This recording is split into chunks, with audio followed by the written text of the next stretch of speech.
আসসালামু আলাইকুম। আরেকটি নতুন ভিডিও নিয়ে চলে আসলাম। তো আজ দেখাবো যে ফুয়েল ফিল্টার কীভাবে চেক করে। তো দেখতেই পেলেন যে ফুয়েল ফিল্টারে কয়েকটা বাড়ি দিলাম আমরা যাতে ময়লাটা উঠে আসে, এবং একটা পাইপ লাগালাম, একটা বোতল নিলাম যাতে তেলটা আমরা ধরতে পারি তেলের পজিশন কেমন আছে। তো তেল আমরা গাড়িটা সেলফ মাইটে দেখলাম যে তেলটা আসলো, এই তেলটা অনেক ময়লা গাদ হয়ে গেছে, এই দেখতে পাচ্ছেন।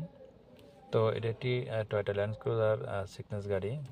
তো আমরা বললাম যে ফিল্টার চেঞ্জ করতে হবে, তো ওনারা রাজি হলো ফিল্টার চেঞ্জ করার জন্য। যে পুরোনো ফিল্টার আমরা খুলছি, গাড়ি যেটা ছিল, আর টয়োটা জেনুইন একটা ফিল্টার আমরা এখানে লাগাবো, যে টয়োটা জেনুইন ফিল্টার দেখতে পাচ্ছেন।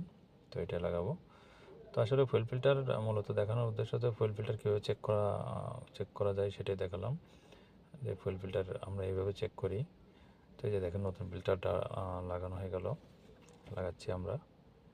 তো আসলে ফিল্টারে ময়লা হলে গাড়ির পিকআপে ঝামেলা হয়ে যায়, তো এই জন্য ফুয়েল ফিল্টার কিছুদিন পর চেক করা উচিত যদি বেশি